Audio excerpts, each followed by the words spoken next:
talked about how we can trust ourselves to decide what it is to pray for. And the answer to that was we have to trust ourselves and our advisors to decide what it is we should go after altogether, what we should prefer and what we should go after in order to serve God. And praying for something is just another way to go after it. So if we're put in a position where we certainly have to pray, we certainly have to make decisions about what to go after, that includes making decisions about what to pray for. Now, I want to mention a couple of things about the text of the prayer before we go on to the third category of petition. At the end of the middle section, there is a blessing which, in our text, has a double purpose. One is that God should accept our prayer as an offering before Him in favor, and the other is that the temple should be rebuilt. I think you can understand on your own that the text wasn't always that way. After all, since prayer existed side by side with the temple for 420 years, during that period of time, we were not praying for the temple to be rebuilt because it was standing. But that blessing, the Ritzei blessing, where we ask God to accept the prayer in favor, and that word Ritzei is used in the Tanakh over and over again for sacrifices, that indicates the idea that what we are doing is a sacrifice. That in the act of prayer, we are offering a sacrifice to God. Also, every prayer, weekdays, Sabbath, holidays, every prayer includes 2 petitions to rebuild the temple. In Ritzei, and also in the concluding meditation after the official text of the prayer is finished, we ask again that the temple be rebuilt. That indicates that we continue to look at prayer as part of a compound institution. It certainly does not take the place of the whole institution. We feel that we are living in a crippled circumstance, and that for the performance to be completed, the temple has to be rebuilt. Maimonides, to whom some of these ideas are traced, the idea that the prayers replace the sacrifices, etc., Maimonides said the same words I'm just referring to. He had the same text in his prayers. Also, the Mishnah Torah, his legal work, the rule for what to include and not to include in that work is what will be done in the times of the Messiah. And he has an entire exposition of the laws of sacrifices. So Maimonides was clearly looking forward to the rebuilding of the temple, the reinstitution of the sacrifices, and then prayer and the sacrifices will be hand in hand again. So this is just confirmation for what I told you yesterday, that the prayer and sacrifices have the same theme, and they were designed to be integrated into one performance. Now, the next to last blessing, the one right before Ritzei, has an element in it that's peculiar that I want to comment on. This blessing asks that our prayers be accepted by God and heard and answered. And the core words, at least for what I'm telling you now, are the words, "Do not turn us away from you empty-handed." Do not turn us away from you empty-handed. After all, the particular petitions, which are specified, categorized, and I told you, put your own private individual petitions. You have this general petition, don't turn us away empty-handed. One could question that. Here's a parable. I don't know if it's used in literature, but I use it. King says to the prime minister, "You are fabulous, you've done great service for me, and any 3 things you want, make 3 requests. If it's within my power to give them to you, I'll give them to you." So the prime minister says, "Wow, terrific. I want a castle by the sea." King says, "Done." He says, "I want August off." King says, "Done." And the prime minister says, "The 3rd thing that I want is that you should grant my first 2 requests." I think the king will not be pleased. It sounds like he's just throwing away one option. He's going nowhere with that option. So when we ask for wisdom and help in repairing ourselves and forgiveness and salvation from our enemies and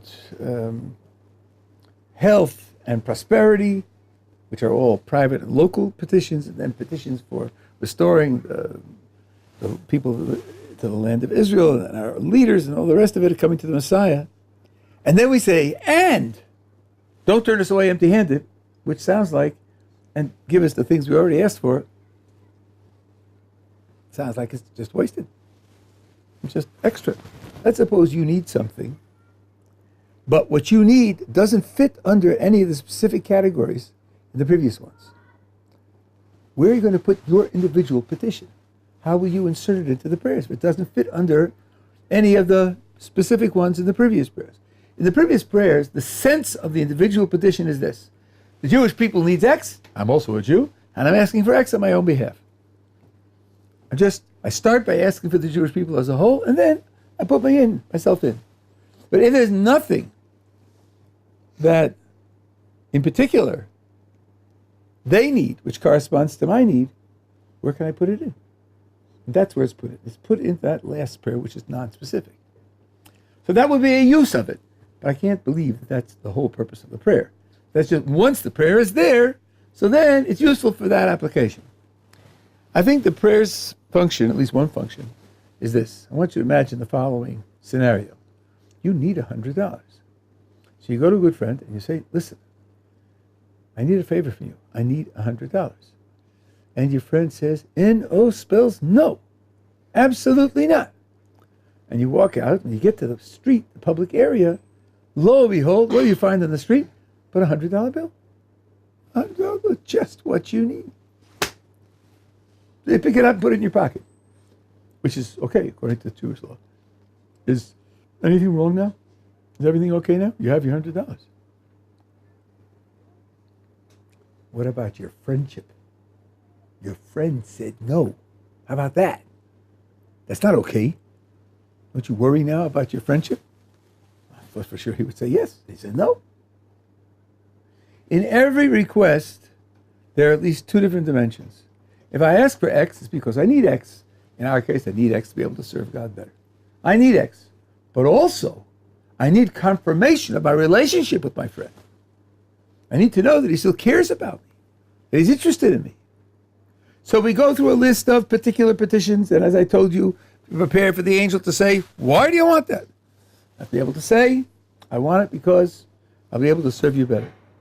But in addition to all of that, I need confirmation that you care about me, that you're interested in me, that we're connected, that we're going through life together. And that's the last one. The last one is, don't turn us away empty-handed. Because you turn us away empty-handed, that will be devastating. So this is non-specific. It could be fulfilled with any of the previous. And it's not redundancy. It's not like asking the king to fulfill his first two requests. It has its own separate significance. Then, if I need something that doesn't come under any of the categories that are specific, I can say to God, okay, I don't need it because of sickness, and I don't need it because of help in preparing my character, and I don't need it because of freeing the captives, bringing back the exiles, but I need it because I need my prayers to be heard and fulfilled and answered. And that's true for everybody, and that becomes a general catch-all for any specific individual request. It doesn't fall into any other categories. The Talmud tells a story about this. We heard on the Daf Yomi, just learned it a couple of days ago. There's a city, Nineveh actually, where unlike the rest of the cities in this region, where we have a rainy season and a dry season, and if you get enough rain in the rainy season, so then you're okay. And you live through the dry season with the stored water, and then you wait till the next rainy season. Nineveh needed rain all year round. I don't know if it's still true, but in those days they needed rain all year round. And they wanted to pray for rain, and they sent a message to Jerusalem. When should we pray for rain? Should we pray for rain in the blessing of sustenance, which everybody prays? But then, at this point in time, we can't say, well, everybody needs rain, and we're also Jews, so we also need rain. We can't say that because it's not true. We're the only place that needs rain. Or should we put our individual petition in Shomei Tefillah, in God hears prayer, which is non-specific? And the answer they got back was put it in the non-specific God hears prayer, because you can't paint it as simply an individual request under a general communal need, because nobody else needs rain. Everybody else is doing okay. So that's the idea. If you have a request that you don't know where to insert, that's the place where you insert it. Okay, we together? Now, the last blessing, the very last blessing, give peace. The very last blessing is just one long petition. Peace, blessing, happiness, security, health, one long petition. Given the way I described the Shemona Esrei to you, prior prayer, that's out of place. We said there's praise, and then petition, and then thanksgiving. I have to come back. I forgot to say something before. But anyway, so what is another petition doing at the end? The answer is that the petition at the end is an add-on because of the priestly blessing which is pronounced at the end of the Shemona Esrei, at the end of the silent prayer. Priestly blessing is an addition to the formal structure of prayer, and there is a, shall I put it, a sentiment, a rule, a sensitivity that when you are offered something, you should show that you appreciate it by asking for it. You shouldn't just take it for granted. And when the priests offer their blessing, we should express that we appreciate it by petitioning for it. So that last blessing is really only because of the priestly blessing. And in fact, we learned Rosh Hashanah just a few weeks ago. In Rosh Hashanah, where it describes the blessings of the silent prayer, and it gives them names, the last blessing, which we think of as Sim Shalom, is called Birkas Kohanim, the priestly blessing. That's the name of the blessing. So the petition there is not like the petition in the middle. It's a response to the priestly blessing, which introduces that idea. There's a question which arises. I didn't mention this before, but I do want to mention it now. The question that arises, you have three parts: praise, petition, and gratitude. Why is it in that order? Frankly, I think if I were doing it, if I were making it up, I wouldn't make it in that order. How would you do it if you wanted to do it differently? Sure, I'd put the gratitude before my petition. I would say, you are great, and we have a special relationship, and you invest in our history, all sorts of praise. And then I would say, and I want you to know that I appreciate all the things you've given me in the past. And then I would say, and these are things that I need for the present and the future. Why would I put the gratitude at the end? That bothered me for many years.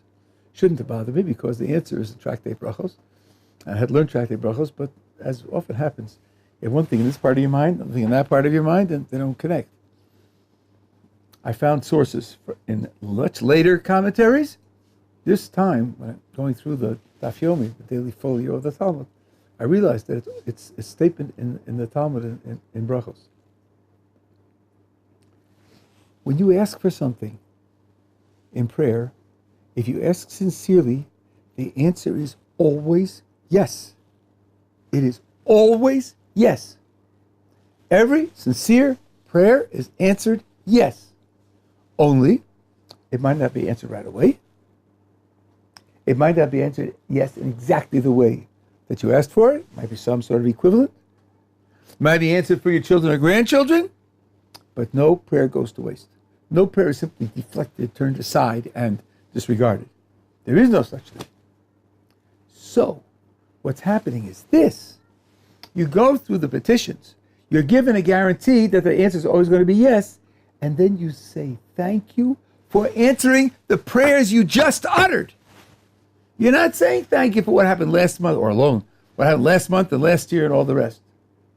You're saying yes, you're saying thank you for the prayer you just uttered with the guarantee that it's going to be answered. I'll give you an analogy to how this works. You're working for IBM. You've been working for 3 years. You think you've been doing a very good job, and you haven't gotten any raises.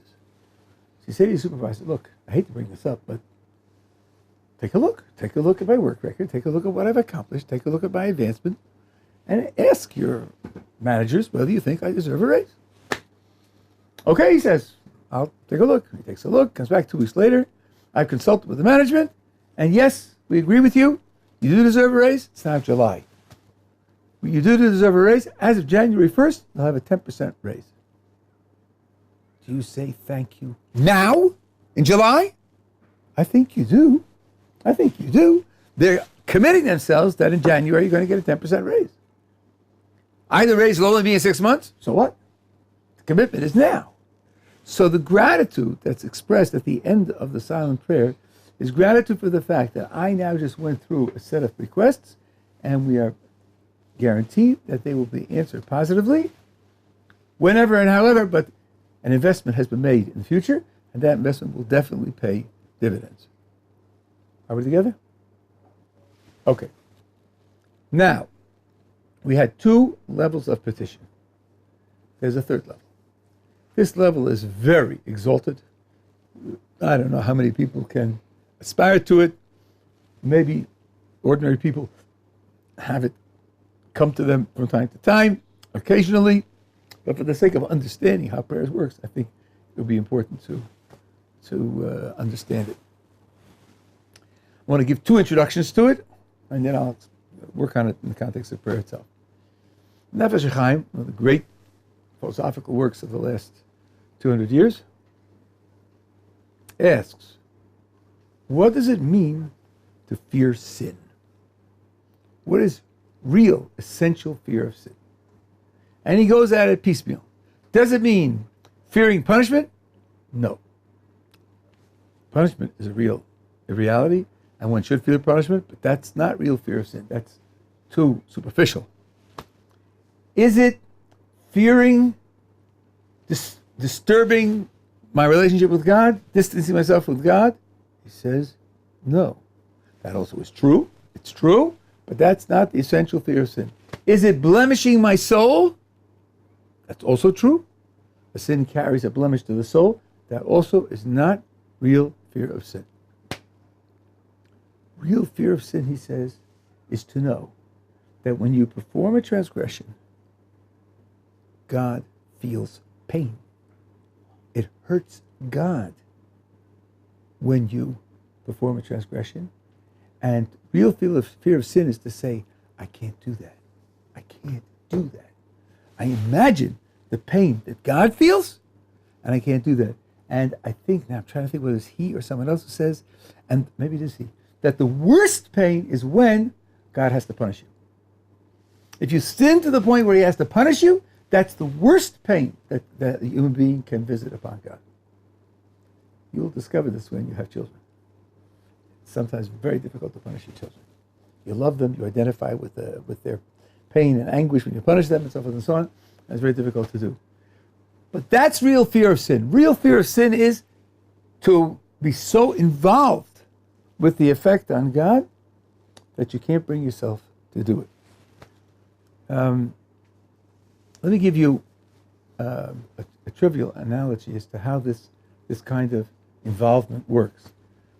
Imagine an 8-year-old. He comes home from school. Okay, he's going to Cheder, so he comes home at 5 o'clock. And his mother says to him, what would you like for supper? Now he thinks, my mother really loves it when I eat. She's a Jewish mother. So let's see. What do I really like? I really like steak and potatoes. So I'm going to ask her for steak and potatoes so that when she gives me the steak and potatoes, I'll enjoy it and she'll have pleasure from my enjoyment. So he says, Mom, how about steak and potatoes? She says, wonderful. Go out and play in the backyard. I'll call you when it's done. 6 o'clock, she calls him in, sits down, steak, potatoes. He takes a bite. Says, oh, Mom, that's great. That's just great. Thanks, Mom. She's saying, yes, eat. He finishes the plate, says, Mom, could I have some more? And she says, yes, more, eat. That's the Jewish mother's battle cry. Right? He's eating away. Now, think again what's going on here. He asked for what he really likes. But why did he ask for what he really likes?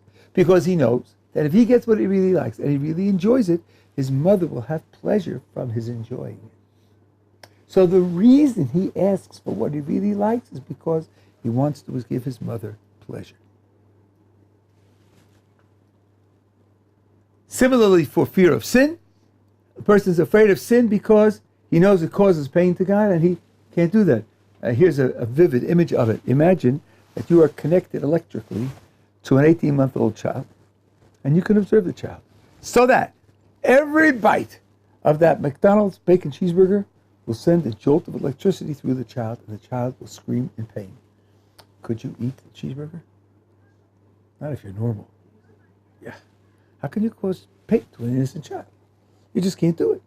No matter how delicious it is, how delectable it is, and how hungry you are, you can't cause pain to an innocent child.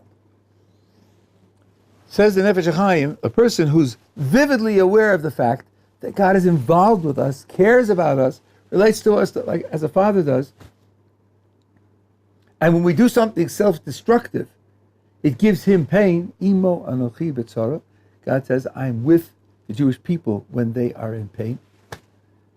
So he will not be able to do it. Now, all this leads to the third level of petition. The third level of petition is this. I'm asking for X. Why am I asking for X? Because the fact that I don't have X means I'm missing something. If I'm missing something, God cares about that.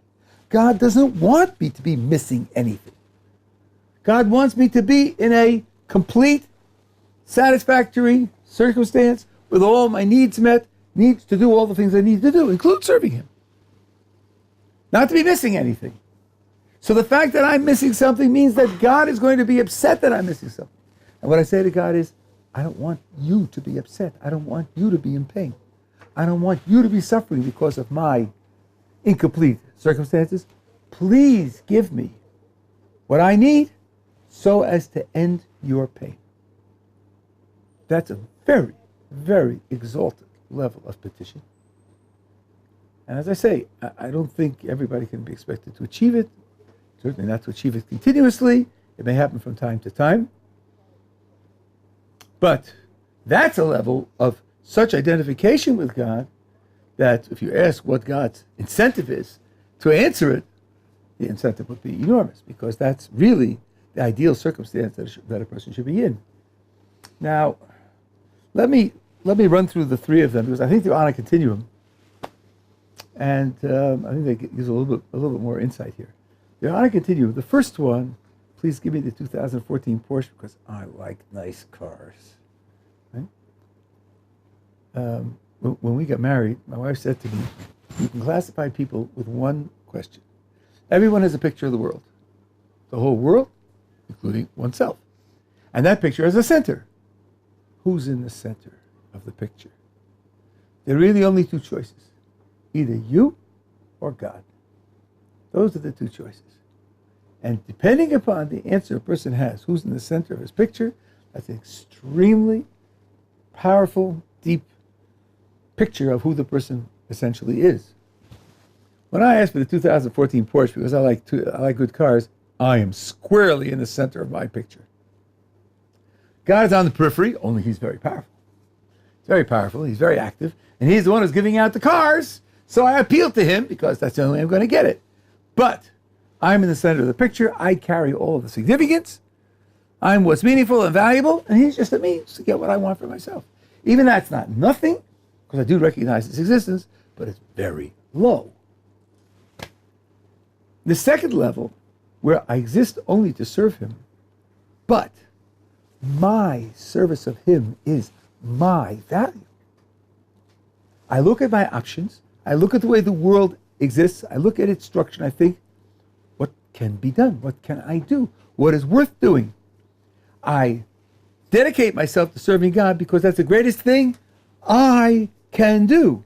When I do the greatest thing I can do, I become the greatest I can be. There's a lot of I there. There's a lot of I there. I'm still at the center of the picture. I'm the one whose life is being led. I'm the one whose life has to be realized. Only when I look around what needs to be done. So I think this is worth it. I would say in strict terms, it's not structurally different from a person who says, I'm going to give my life to cure cancer. So many millions of people are suffering. I think that's more important than anything else. I'm willing to give my time and my effort, my money, my sleep, and maybe my health, because curing cancer is more important. But still, I'm looking for the most meaningful life that I can have. The third level is exquisite. In the third level, my wife's image, the center of the picture is occupied by God. I'm not really in the picture at all on my own. The center of the picture is God, and everything else that's in the picture is what God cares about, what's part of his plan, the things that God's investing in. So I look on this map and I think, maybe I'm not there at all. No, look at that, the upper left-hand corner. There I am. Wow. That means God cares about me. That means I'm something because God cares about me. The center of the picture is what God cares about, not what I care about. I become an element of the picture because God cares about me. So then I say, well, what does he care about me? What does he want from me? What does he want for me? And that's what I'm dedicated to, because in my picture, the only thing that's there is God and his projects, God and his cares, God and his commitments, and nothing else. That's the difference between the three levels on a continuum of the extent to which I put God in the center of the picture, from 0 at the beginning to as close to 100% as a human being can manage at the end. When one invests in prayer, one invests in going up the ladder and trying to put God more and more into the center of the picture. To get to the middle level, as I said, I think something that everyone can do, can work on. And then you fix in yourself an identity of a servant of God, and that identity is certainly enough to qualify you as a fully spiritual being, and one which then makes your prayer the rich prayer that you have on the second level. Questions up there, or other questions about prayer? Yeah. I have a question. You said when I do a sin, then it causes Hashem for pain. Now, Hashem, he's unlimited. How can a person like us can cause Hashem pain? Okay, the full answer to your question would take about a month, and so therefore I'm not going to do that. But let me at least give you the ground rules. As you say, God is unlimited. In a certain sense, that's true. One has to be careful about it, but in a certain sense, that's true. That's part of the tradition. Also part of the tradition that God is our Father. It's also part of the tradition that God loves us. Now, those pieces might conflict with one another. If he's really unlimited, if I love something and that something is in trouble, in danger, or it's injured, then it hurts. That's part of love. You say, I love you, but when you're in trouble or in pain or injured or hurting, and I'm indifferent to that, doesn't matter to me, then that's not really love. We're going to talk about God loving us. It's a consequence of that talking that that when there's something wrong with us, he's going to feel pain over that. Now if you say, but look, how am I supposed to understand both of these? Well, one wrong move would be to say is this. It's obviously a contradiction. They both can't be true. God is certainly unlimited. So it's wrong to say he's in pain. And it's wrong to say that he really loves us. That's not a good way to take it, because the tradition says both. The right thing to say is, the tradition says he's unlimited in some sense or other. And he says that he loves us and is in pain, some sense or other. And there's a contradiction here that I don't know how to resolve, but they both are correct because they're both stated in the tradition.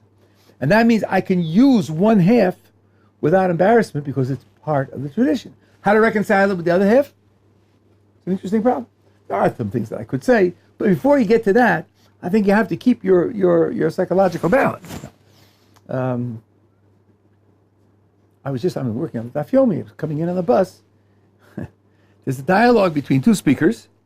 One speaker takes a position, and the other speaker raises an objection. The next statement, the same speaker makes a similar comment, and the objector objects in the exact opposite way from the way he objected before. The exact opposite way. First time he said, there's a vav, and the vav is in the way, that means you're wrong. And the second time he said, there's no vav there, and therefore you're wrong. So I thought, come on. It's the same question, the same remark, the same implication, and one time you take it this way, and one time you take it that way. How can you do that? And it's back to back.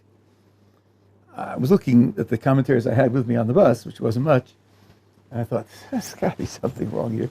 So I worked on it and worked on it and worked on it. And suddenly, I think I figured out what the point of it is. But what's not an option is to say, well, they clearly contradict one another, so one of them's got to be wrong. That's not an option. If they're both parts of the tradition, then what you say is, there seems to be a contradiction, but I must be missing something. There must be some way to make them both right. And if I had to quote one of them in isolation, I would have no hesitation in doing that. Because each of them is true, and working out the logic is a project for further investigation. So when the tradition tells us over and over again, and it's recited in the prayers over and over again, that God is our Father and God loves us.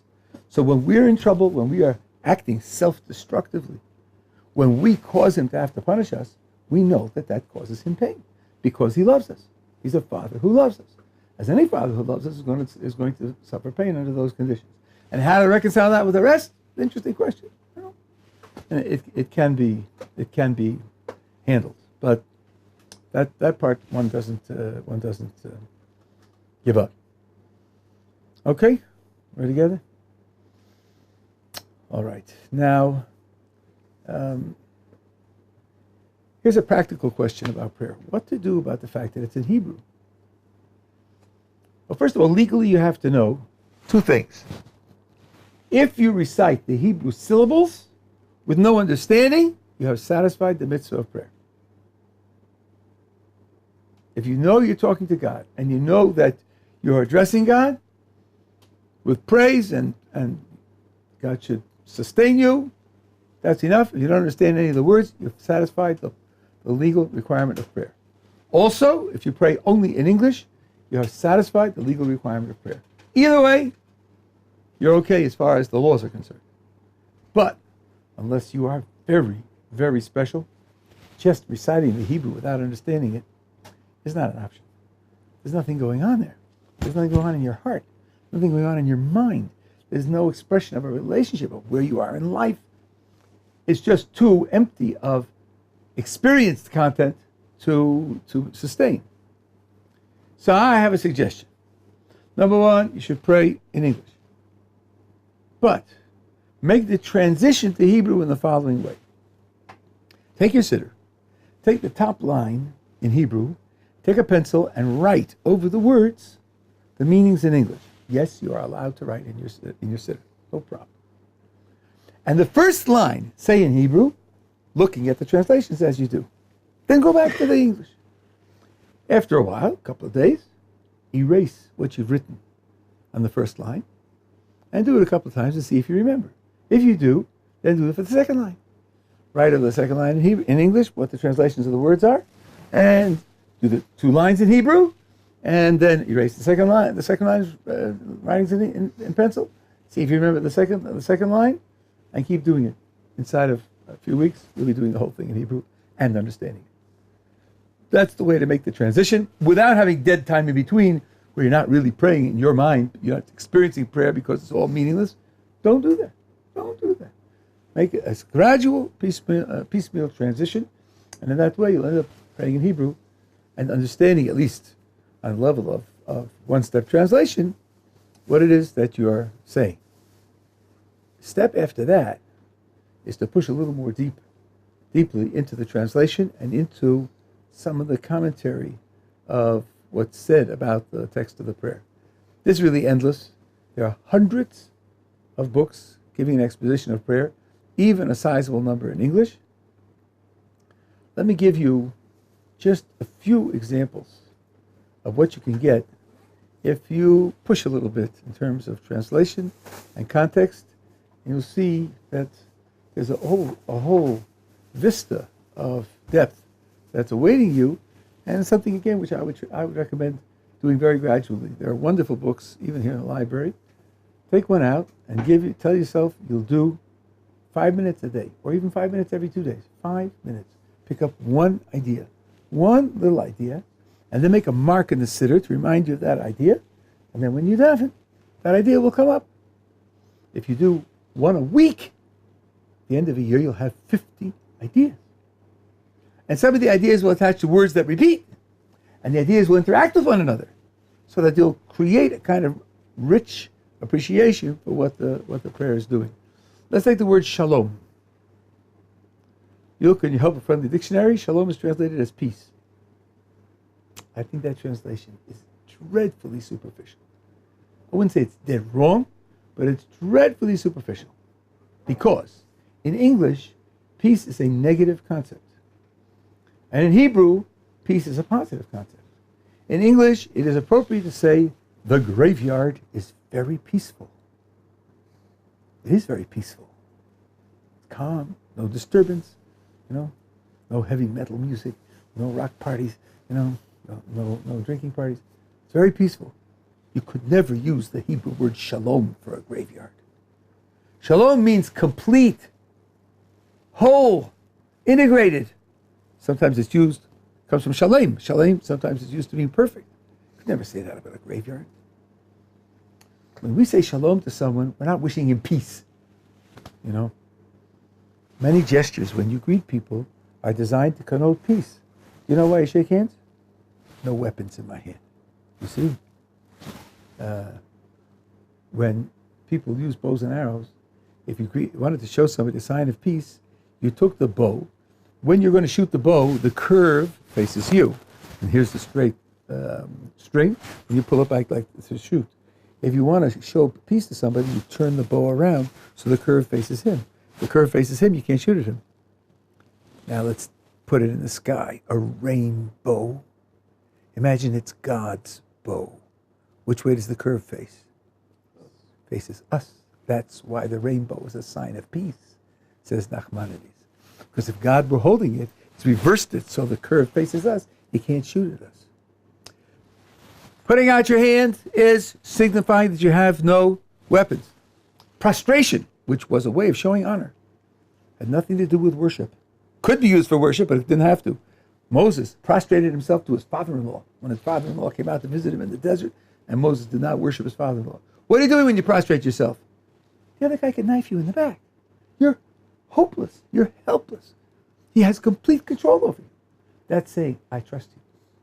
I trust you so much, I'm willing to lie down on my face in front of you and give you complete access to do whatever you because I trust you, because we're friends. These are signs of friendship. Shalom. When you say shalom to someone, you wish him wholeness, completeness, perfection. That's a profound blessing. Peace is very thin compared to that. Peace means no war. That's all. That's very thin. So now when you translate shalom as peace, you lose a lot.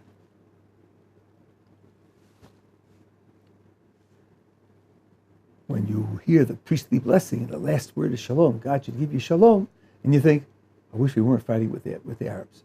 That's not enough. Shalom means much more than that. Shalom means an ideal state of being, because everything is complete, nothing's missing, and everything's related in the appropriate way, integrated in the appropriate way. Okay. Now, let's take a phrase from the first blessing. Our God and God of our fathers. What about the chronology? How come it's our God before God of our fathers? And this is a very common phrase. We use it over and over again. So, someone says, look, they're just following the verse. In the Song of the Sea, it says, this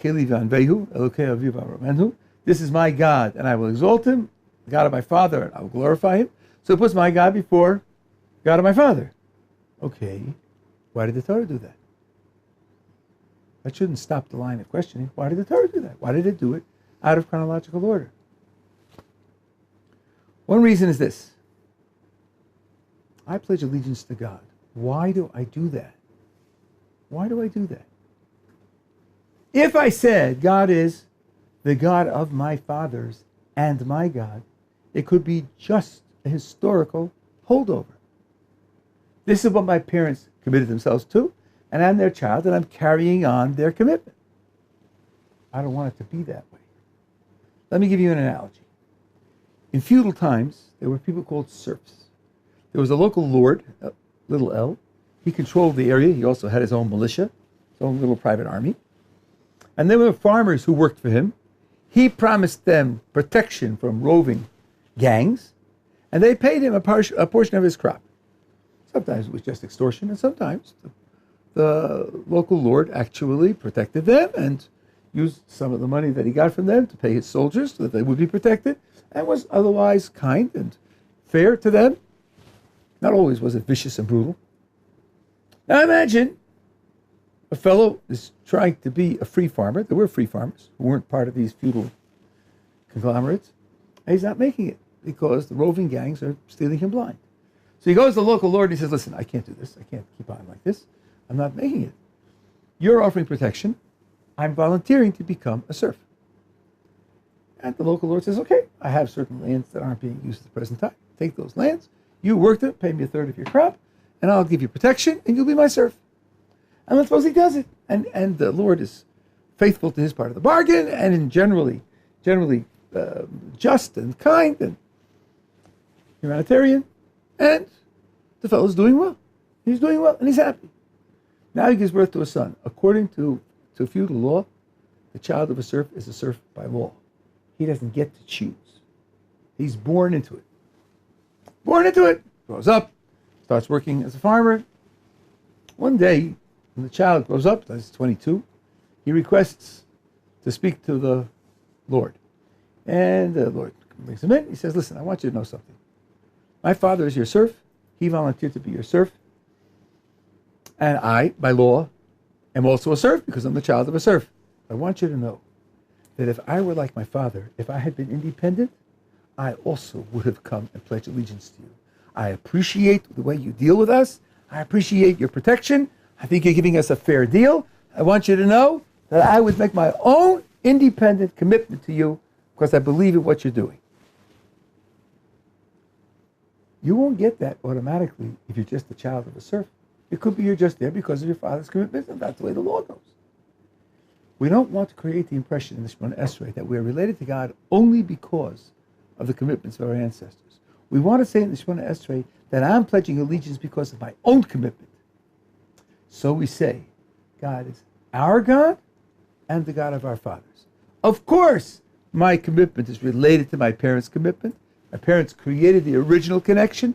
I'm living out in the consequences, not living out the consequences, living out in the consequences of that original commitment, but I'm making my own commitment. That's why we say, our God and the God of our fathers. You understand? There's a lot going on. This is the praise that we spoke about, right? The first, look what's involved in describing how we're related to one another, what the dynamics are. I'll tell you one more. He goes on to say, God of Abraham, God of Isaac, and God of Jacob. Of course, that's a quote from the Torah. I should have mentioned, almost everything in the prayer is quotations from the Tanakh, from the Hebrew Bible. Very little of it is just concocted on their own. And that is a phrase in the Torah. God of Abraham, God of Isaac, God of Jacob. It's just that there's another phrase in the same context in the book of Exodus. God of Abraham, Isaac, and Jacob. Then the authors of the prayer chose the first one over the second one. Even though it's longer. Why did they do that? What did they see in God of Abraham, God of Isaac, God of Jacob that isn't in God of Abraham, Isaac, and Jacob, and they wanted to put specifically into the context of prayer? One thing is this. Abraham, Isaac, and Jacob were three different people with three different themes, three different essences, and three different relationships with God. I'm sorry? The next few words. Is an echo of those three things. Correct. That's correct. And just as Abraham, Isaac, and Jacob each had his own individual relationship with God in terms of its quality, in terms of its content, its dynamics, what we're saying in the prayer, that's true for every Jew. There are no duplicates. There are no duplicates. Every Jew has a unique set of characteristics, a unique quality of identity, a unique set of circumstances into which he's born and has to operate. And that means that each Jew has his own unique relationship with God. There are no duplicates. That's very, very important.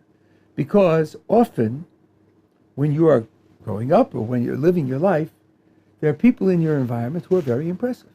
They're very impressive.